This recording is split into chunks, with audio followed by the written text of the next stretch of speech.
everyone, and welcome to the One Stop Co-op Shop. Today I'm going to be doing a solo playthrough of Caverna. Now, I decided to do this one because my last playthrough was the Dwarves, which was a very dice-heavy adventure board game. Lots of randomness, but lots of fun adventuring across a board. Here we have a game that is no randomness at all in the solo game. All of the actions are already set up beforehand. I already know what they are. The board over here of determining which things you can build never changes. Everything is set. And so it's completely a strategic game. I consider this for solo just like a really fun puzzle. You're trying to beat your highest score, but they do give you an amount of 100 points as saying that that's a really good play. I have played this, I think, solo 5 times. I have not hit 100 yet. I don't expect to hit 100 in this playthrough. I'm going to try something new, see a different strategy, and you'll kind of see it unfold as we do the playthrough. I would say that this game is better as a competitive game. And it's once again, it's a light competitive game. You're not actively hurting each other, but it is a good competitive game. However, I do really enjoy the puzzle. So let's get to setting it up. If you want to just jump right to the playthrough, check out the video below. Otherwise, let's get going. The first and probably the easiest thing to set up is your board. You're going to have 2 dwarves. Yes, they look really awesome as discs. But you'll have two dwarves. You put nothing else on the board. You get 2 food for the solo game. And you then can have your stables in your supply as well as your additional 3 workers in supply as well in case you're going to use them. Next, you want to set up this board. So it's technically 4 different boards, so it's nice. It still fits in the box pretty well. You'll have all the different tiles that you potentially can purchase and create on your cavern itself. So what we have here is just different types of dwellings. Over here we have furnishing tiles, I think is what they're called. And then over down here we have parlors, and these are really straight for victory points. So these green ones will help us throughout the game, might make things easier, and give us a little bit of victory points.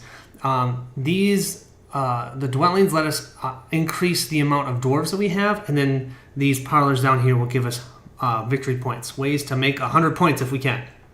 I don't normally like to suggest that you go out and get an insert because, a lot of games it's really not needed. This one, oh my gosh, this insert is amazing. It's the broken token insert, I believe, and look at this. So easy. I just take that out, put that back in the box, and I really recommend it because you have to separate all the different components out. Now I don't have to worry about it. What we have over here is the action board. So this is where we're going to be putting our dwarves and taking actions, okay? Normally, when you play the competitive, there's a lot more that are available to you, but when you play the solo version, you cover this space, this space, this space, and this space. So those 4 spaces are covered. We won't fill them up. You can't go there. I think it's just because they're kind of duplicates of what's already out here, and since you are only playing solo, it doesn't make any sense to have them anyways. Then what you're going to do is you have a set of cards, level 1, level 2, level 3, level 4, that you will place on the board. You skip round 9 in a 1 or 2 player game. And the order for this is really nicely laid out in the rule book. You can see the order of the action cards that are going to flip up that we can use. So because of that, because it's always standard, this is totally a puzzle, not a game where it's going to change every time because you always know the order of the different cards. If you played the competitive version, you know that you refill spaces, these accumulating spaces, that every round will get more goods until you actually go there. Well, there's a max amount that these spaces can hold in a solo game before they reset, and that's 6 goods. But you can pay a ruby if you want. So you can pay a ruby during that time when you are refilling the board to keep the 6 goods on there, and then you can place a 7th good. Or if you play another ruby, an 8th good. And so that's part of what I think is the strategy of the game, determining, well, when do I want to go to this spot? Do I want to pay a ruby so that there's 8 of the goods instead of only 6, blah, blah, blah. So you'll see how that works during the playthrough.